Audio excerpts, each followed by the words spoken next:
Ben? Okay, everyone. We're back for Film Theory. This is the hidden lore of Don't Hug Me, I'm Scared. Ben, calm down. I swear, Ben, if there's anything else that requires that people are going to say we have to watch concerning Don't Hug Me, I'm Scared, we won't do it, all right? I promise. This is the last one. Okay. I promise. They're going to make more actual episodes. They just don't make me watch it. Okay. I mean, you all guys right. can do what you want, but just don't make me do it. Okay. All right, that's fine. But anyway, Film Theory, the hidden lore of Don't Hug Me, I'm Scared. This is part 2 of Matt Pat's breakdown of the Don't Hug Me, I'm Scared series, which frightened and horrified the internet for years and years, and finally came to an end with episode 6, supposedly. Oh, it's not going to end. It's not ogre. It's not going to end. It's never ogre. Sorry, Ben. All right, so this is Film Theory, part 2 of the Don't Hug Me, I'm Scared. This is the hidden lore. Here we go. I guess it's my turn to choose a card. Let's see. What's really going on in Don't Hug Me, I'm Scared? Yes, if only there was some way to learn more information about this. I'm a computer. Oh, dear. I'm That a was very computer-y guy. I've got some theories in line that just might blow your mind.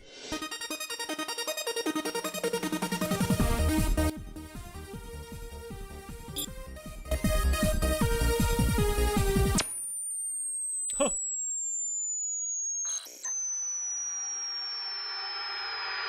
It's infinite. Hello, Internet! Welcome to Film Theory, where we watch our internet videos a quarter frame at a time. You think I'm joking, but when it comes to Don't Hug Me, I'm Scared, it's pretty accurate. These videos are so densely packed with detail and symbolism that you can watch them over and over and over again and still come up with new Easter eggs you've never seen before. Just look at this one scene at the end of the 3rd episode of Don't Hug Me. The first time you watch, you might see Roy, Yellow Guy's dad, standing there while his son is indoctrinated into the cult of Malcolm. Keep looking and you'll notice the notepad and clock from the prior 2 episodes standing there behind him dressed in white robes. Keep searching and you see Red Guy and Duck there too, when they're supposed to be at their delicious chicken picnic, unaware of where Yellow Guy even is. Or how about here in episode 5 when Duck quits the show? There are a few frames of Red Guy's spaghetti head in the microwave and a few frames later, his legs where the meat man was standing just seconds before. And it isn't just limited to the videos. At the end of episode 5, we see Red Guy leaving a phone booth. Google search for the phone number on that phone booth and you find this hidden video. The log is in the bin. So are those duck boats the smoking gun that decode everything that's going on in this series? No, they aren't. But you can bet I took it all into account in my creation of today's theory. Because last time we covered the easy stuff, the symbolism of the story and how it represents a children's television show corrupted by the influence of advertising. But today, instead of looking at what Don't Hug Me, I'm Scared means in our world, we're going to explain what it means in its own world. Who are these characters? What is the deal with all these Easter eggs? And how should we be interpreting the ending? Is it even an ending at all? I've got the answers all here for you, and by the end of this video, I guarantee to have you digital dancing. Now, as I watched and rewatched the series, even though Red Guy, Yellow Guy, and Duck are the ones who appear on camera most often, these videos seem to have 2 main characters. Red Guy, yes, and Roy, Yellow Guy's porn surfing father. And that's reinforced in episode 6, where the whole ending sequence of events revolves around the relationship between these 2. But who are they? Additionally, in a series full of bizarre moments, 2 events seem to be the most game-changing. Red Guy's literal mind blow at the end of the computer episode, and the dramatic shift to real life in the middle of episode 6. It was my theory that if we could somehow answer who those 2 characters are and what those 2 events stood for, then this whole enigma ball would unravel. So I started with the guy that we have the most information about, Red Guy. Now, as we established last time, Don't Hug Me depicts a television show with Red Guy, Yellow Guy, and Duck as performers on the series. Oh, there you are.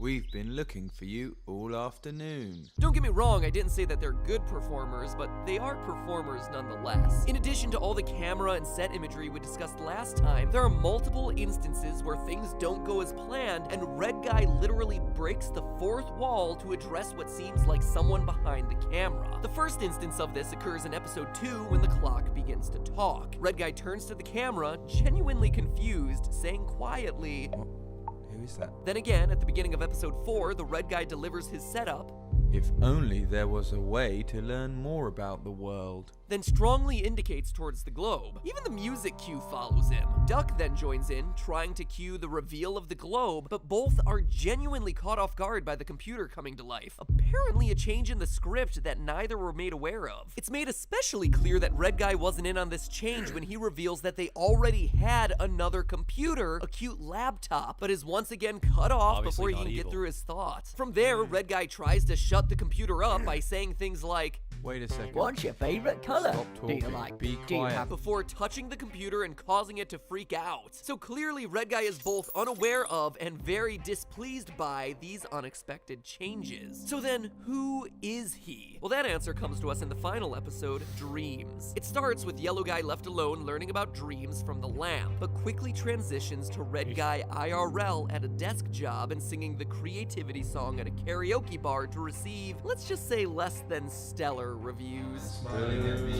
Now, most other theories see this as occurring in the present day, but what makes more sense is that this scene is actually a flashback to the Red Guy's life before the show, when he was working at a boring desk job and had dreams of making a children's television program. I mean, look at the way he pitches the idea of the singing file to his boss, something that becomes physically manifested later in the video. More on that in a minute. But truly, despite the monotone voice, this guy is a guy with dreams. Dreams that sometimes seem Kinda like like they're you, getting Micah. drowned in a pool of oil or booed off I've stage never with all the wanted to enthusiasm drown of a anyone in a pool YouTube of comment oil. section. No, But within that you're a sea guy with of a bored monotonous voice with disapproval, dreams. one person Oh, watching the thank Red you. Guy's performance wasn't booing. Roy. And it's here that we finally learn of the secret to their relationship. Roy discovered Red Guy at an open mic night and made him a deal to sponsor the kids show that Red Guy had always wanted. But then, how do we know that Roy is the sponsor? It's easy. We're expressly told it in the credits. Episodes 2 through 6 of DHMIS end with a special Roy. thank you to all the Oh. Kickstarter backers. And the last I person did not thanked know in that. every episode is Roy, because he too is a financial backer. In fact, within the lore of the series, he's the main backer, a sponsor with greedy motives who gets out of hand once Red Guy is out of the picture in episode 5. We see very clearly in the super healthy creepy. eating episode that Roy sells food products. His name is littered everywhere, but more specifically, notice the foods his name is on: Roy's flour, Roy's health juice, Roy's oats, and Roy's flakes. Most of these are grain-based. Now compare that to what the meat in the can are teaching the children as healthy. All foods that are grain or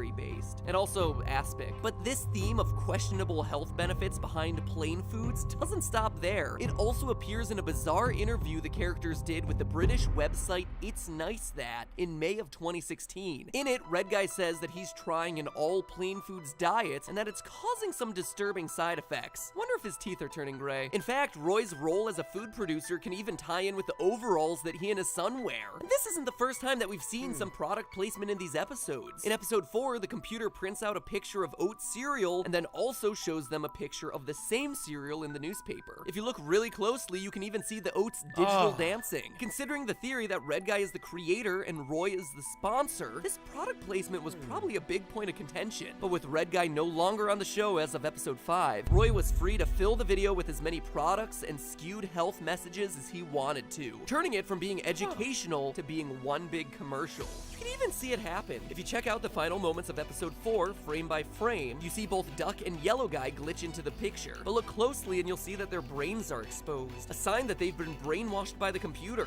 So if Roy's the sponsor, then what's the deal with Yellow Guy calling him his dad? Well, he's not lying. As sponsor of the show, Roy can make sure that his son is put into the spotlight. Yeah. This would explain why Yellow Guy is clearly the most inexperienced of the 3 on camera. But don't think for a second that Roy is some stage mom trying to get his son famous. Quite the contrary. Going back to that It's Nice That interview, we actually hear Roy speak for the only time ever throughout the entire series. When asked if he had anything to say, he responds with the following: "My silly boy has allowed his eyes to grow arrogant and rude. For this, I will take him on a trip to Punishland." Yikes, Punishland! Something tells me this isn't Disney World's latest park extension. But when you look at the series, it actually makes a lot of sense. Yellow Guy has been the victim from the very beginning. In episode 1, his painting is destroyed and he's told that his favorite color isn't creative. In episode 2, the clock yells at him until his ears bleed. In episode 3, he's nearly seduced into joining a cult. In episode 4, he gets brainwashed by the computer. In episode 5, he pulls a Scott Tenorman and eats his friend. And then in episode 6, is tortured by an unending barrage of inane lessons. Oh yeah, and also drowns in oil. But if you think Roy's Punishland stops there, well, boy howdy, you are wrong. Observant viewers will spot horses sprinkled all over DHMIS videos. Pictures of horses, rocking horses, horse figurines, animated horses. Well, in the same interview with It's Nice That, it's revealed that Yellow Guy is scared of horses. He's also apparently allergic to eggs, wasps, crabs, meat, and trees, all of which are elements that we see worked into various episodes throughout the series. Roy's not only sponsoring the series to push his own goods, he's also doing it to push his son to the brink of insanity. Even Don't Hug Me, I'm Scared's most famous Easter egg fits in with the idea of Roy teaching Yellow Guy a lesson. The unchanging date of June 19th has bothered would-be theorists since the second episode, but we have our answer right now. June 19th, 1955, the date which we see hinted at over and over again throughout the series, was Father's Day. In 2011, when the first episode of Don't Hug Me, I'm Scared was released, Father's Day was also on June 19th. And this year, the date of release for the very last episode was June 19th, which lo and behold was once again Father's Day. Roy is punishing his son for letting his eyes grow arrogant and rude. Maybe something about catching his dad watching porn. But regardless, he forces him to respect his authority by making every day Father's Day, a constant reminder of who is in charge. As long as the date is June 19th, Yellow Guy is doomed to suffer this torture with no end in sight. Or at least that's what would have happened if not for Red Guy. Which means it's finally time to talk about the ending. At the end of episode 4, Red Guy resists being lured into Roy's computer world, leaving the living room set with Roy hidden in the corner and instead noticing that the computer is hooked up to a mysterious red cable leading to the next room. When he opens the door, it's revealed that he's covered in motion tracking balls and discovers a super low-tech version of episode 1 being recorded. Then his head explodes. So what does all this mean? Well, the head explosion is definitely a literal version of Red Guy's mind being blown, but what exactly blew his mind in the first place? Many have said it's him realizing that he's on a TV show, but as we've seen already, both he and Duck break the fourth wall repeatedly, meaning they know they're on camera. Instead, I think the revelation is a lot more positive. Notice that he follows a red cable hooked up to the computer and that he's leaving Roy's room. A room, mind you, with higher production value, filled with props and motion capture ability, only to find himself in a room with a crude set and props. Red Guy's mind blow in this moment is that he doesn't need the dominating presence of Roy, that he can create his series on a low budget and load it directly onto the computer, i.e. a place like YouTube, without needing a bunch of money. Remember, episode 4 is all about what you can do on a computer. According to Roy, it's all superficial consumerism things, charts, digital style, dancing. But here, Red Guy sees a video being filmed and uploaded directly to a computer. And again, based on what we discussed last video, this is similar to the journey the creators of DHMIS took to keep their series independent. So, Red Guy leaves Roy's series, and then in episode 5, we repeatedly see imagery of him on the outside looking in. He's looking at the series from a new outsider's perspective. Those foreboding phone calls for Duck throughout the episode are coming from him. We see him exiting a phone booth at the end of the episode, for crying out loud. It's him calling his friends to let them know that there's another option, that they can and need to escape, to stop selling their souls to Roy. Duck answers and tries to get away, but as we see, is captured, canned, and consumed. But is Duck getting eaten literal? It's hard to say. Seems like it shouldn't be, right? But then again, Roy is a farmer, and Duck is the only character who happens to be an animal. The can consuming the duck could be the duck getting canned. All of this comes to a head in episode 6. Yellow Guy is the last one standing on the show, held there by his father. Once the episode gets underway, we see the origins of the series, with Red Guy being discovered by Roy at karaoke. We then cut to Red Guy discovering, for lack of a better term, the show machine, which creates the characters and situations that we've seen throughout the previous 5 episodes. Now mind you, none of this is literal. It's all meant to be symbolic. This is Red Guy coming to grips with the show he created and seeing for the first time ever with clear eyes the effect it's having on kids like Yellow Guy. Roy discovers Red Guy trying to shut down the machine and reaches his hand out to touch the Red Guy on the shoulder. It's not a gesture of aggression, it's more like a peace offering, an invitation to come back and work for the show once again. Because face it, what else does Red Guy have? In a society full of negativity towards his ideas, Roy was the only one willing to take a chance on him. And you see, that's the brilliance of episode 6 here. It starts by addressing typical dreams, the ones that happen at night, but when you look again, it's actually about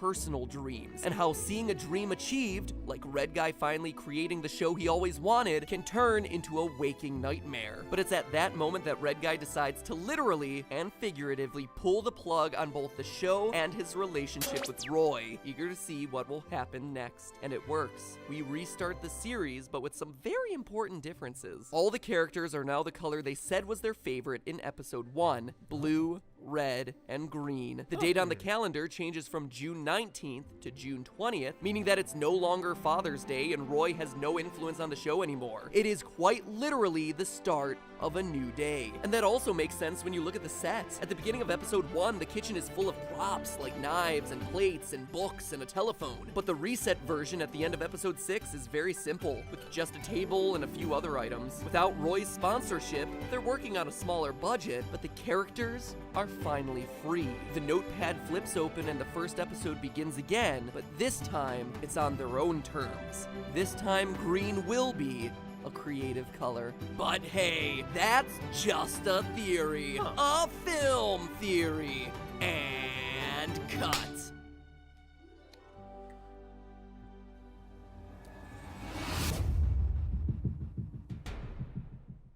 That was pretty At cool. least that's my interpretation. And at the heart of it, Don't Hug Me, I'm Scared is all about creativity and interpretation. I've seen other theories that are way different from this one that I've laid out for you, but they all still deserve your respect and attention. After all, when asked by the UK news site Metro about fan theories for Don't Hug Me, I'm Scared, co-creator Becky Sloan said, quote, "We've read a lot of theories online about what it all means, and they are all correct. So go watch the show again. Look for your own Easter eggs. Come up with your own theory and leave it in the comments below. There's only one rule though, guys. Be creative." And with that, we leave behind DHMIS. As we close the book on this two-parter, I gotta ask, of the 6 episodes of Don't Hug Me, which was your favorite one? Creativity? Time?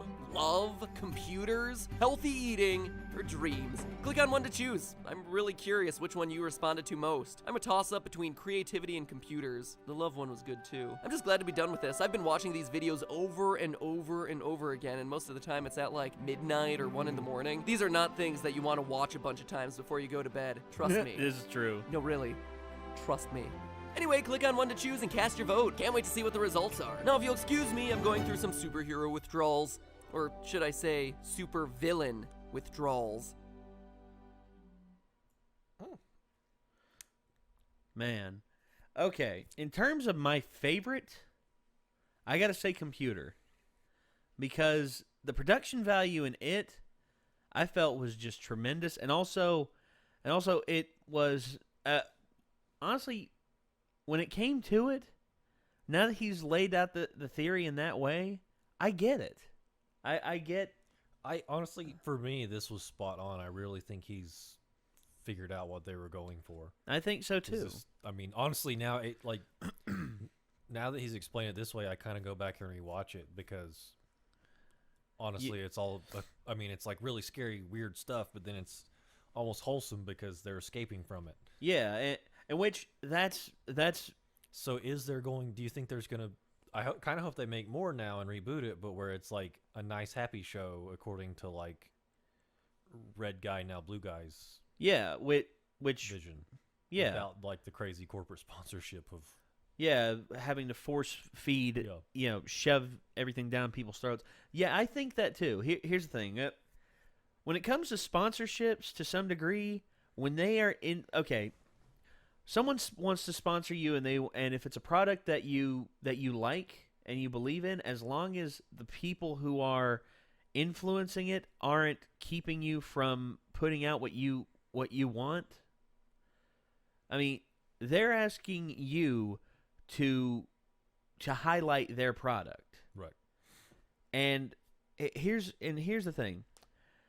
We've done sponsorships before. We've done a whopping total of 2, which there are other channels out there who, I mean, honestly, MatPat. I mean, on Film Theory and on Game Theory, he has done sponsorships to like website builders and other things like that. And honestly, he does it. I think he chooses them because he believes in them. Sure. Because he believes in them, and he thinks that these are small businesses that are wanting to do their own thing, and hey, help give them a leg up. And hey, if it's something fun, why not share it with people?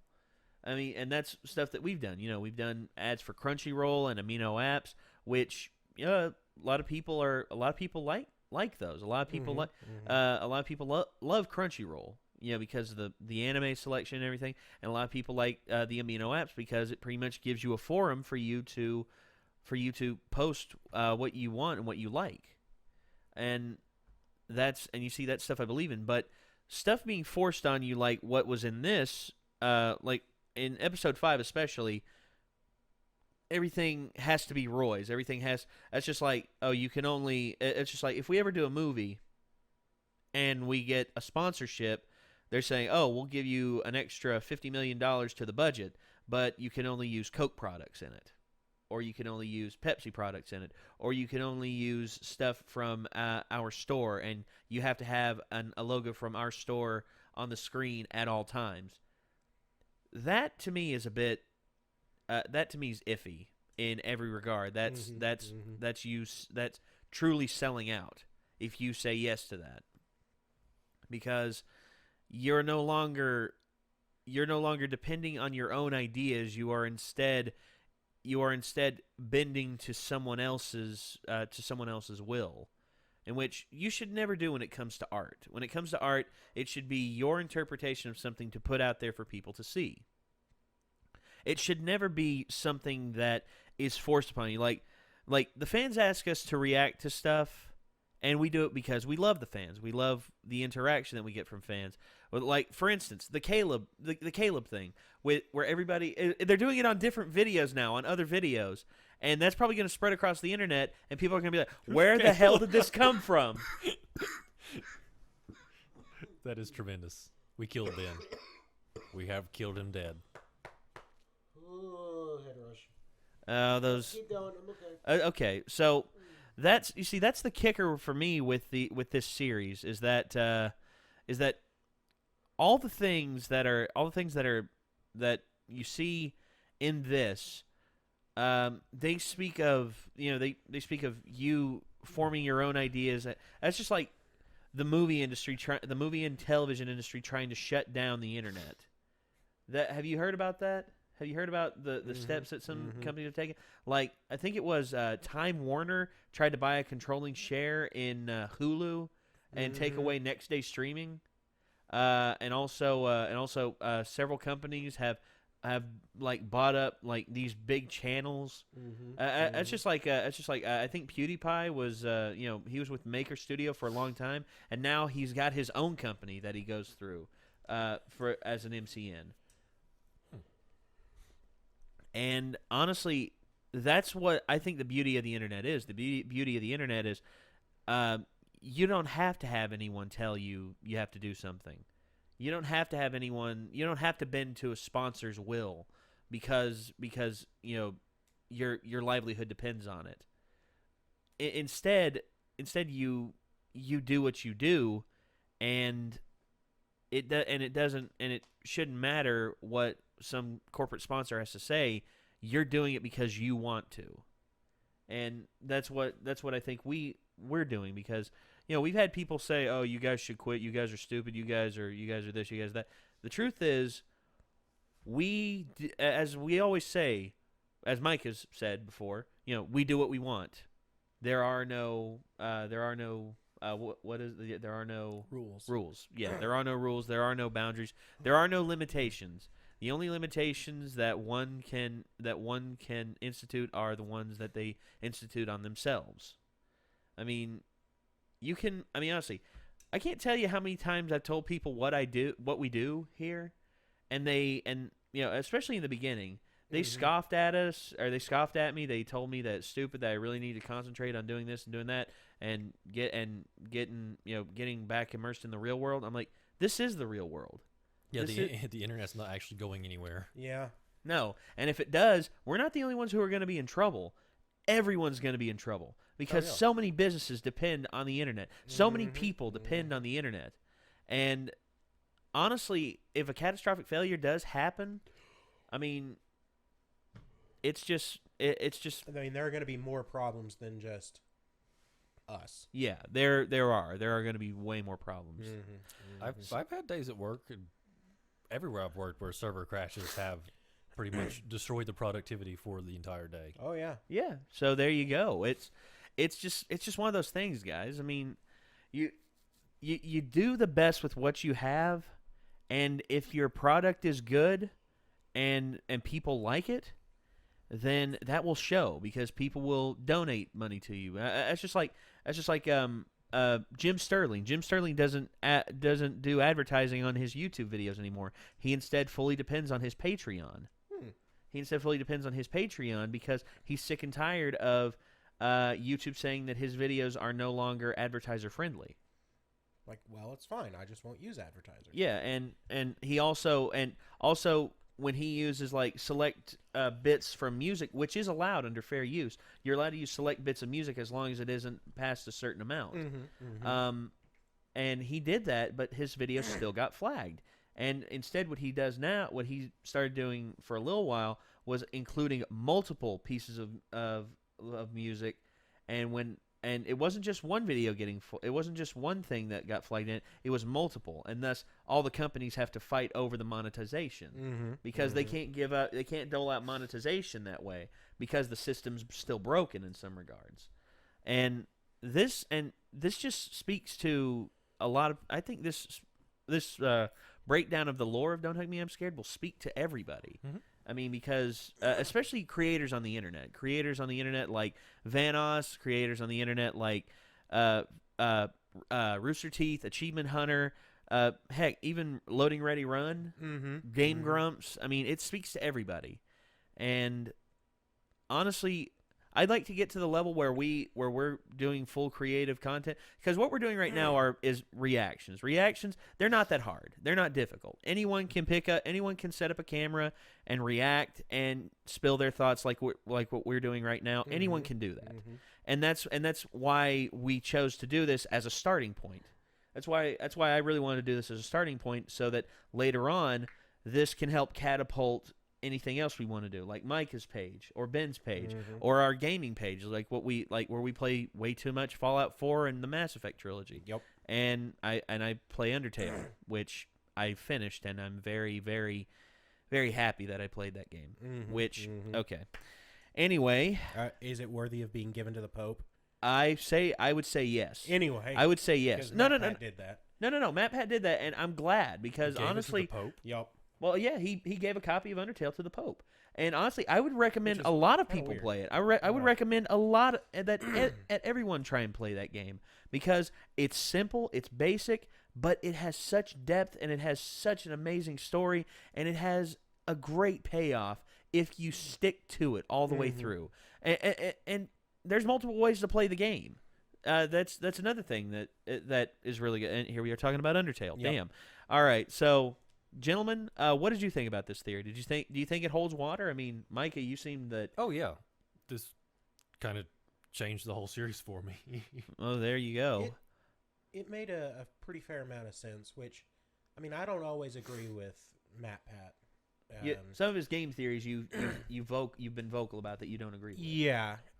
This in general though makes pretty good sense, I think. I think so too. Yeah. And it does give me a new perspective on Don't Hug Me, I'm Scared. Well, also there's the fact of the creators have said, they've looked at all of these theories and all of them are correct. So it seems like they had an idea, but they're also interested to see what other people get out of it. Yeah, it's So, interpretation. Yeah. Art is not to be put in a box. It is meant to be put out into the world and be interpreted by anyone and everyone who views it and who is passionate enough to speak about it. I mean, there are people who critique the videos, of course, but critics versus commentary. There's critique and then there's commentary. Critique is one thing. Commentary is something else entirely. Commentary can go any direction. Like what we're doing right now. I mean, we're still talking about Don't Hug Me, I'm Scared, and we didn't even watch the full and we didn't even watch any of the videos. We just watched, it's just like Matt Pat doing a theory about it. And now here we are commentating about that theory about Don't Hug Me, I'm Scared. Well, I mean, I still think these are effing creepy. And They I don't are. want it, but Well, if they do a Don't Hug Me, I'm Scared reboot, like with what Micah was talking about, with the characters how they want to be versus what they're told to be. I mean, if they're how they want to be, I think that would make for a great show, because the creativity that went into Don't Hug Me, I'm Scared is tremendous. The creativity and the imagination that came out of it, even though demented in some areas, still just shows how creative the people who created Don't Hug Me, I'm Scared are. And I would like to see like a serious kids show from them, like a true blue kids show. I'd like to see what they come up with, because if they can be this creepy, I think they could be creative with teaching kids good lessons, like teaching kids honestly, like Mr. Rogers was so good about teaching kids about things. And I just compared Don't Hug Me, I'm Scared to Mr. Rogers. Damn. yeah, I'm having a hard time following that leap. And no. Okay, well, I think that's going to do it for this, ladies and gentlemen. This has been a very interesting video concerning the lore of Don't Hug Me, I'm Scared. What did you all think? Do you think that this rings true? Do you think Matt Pat's theory is on the nose with this? And also, if there are any other theories that you think that they are, I mean, honestly, that there are, let us know in the comments down below. Also, don't forget to check out the original video in the description. Also, don't forget to check out our new things that we just started. We opened up a P.O. box. The address is in the description. And also, we have a Patreon. So if there are things that you if you wish to help support us with our new endeavors that we are going to be executing here within the next few months or so, hopefully over the next few years, let us go on there and let us know. And also don't forget to check out all of our various other endeavors. Don't forget to like, comment, and subscribe. Signing out for the Renegades, I'm Nate. I'm Ben. Micah. And we will see you later. Peace out.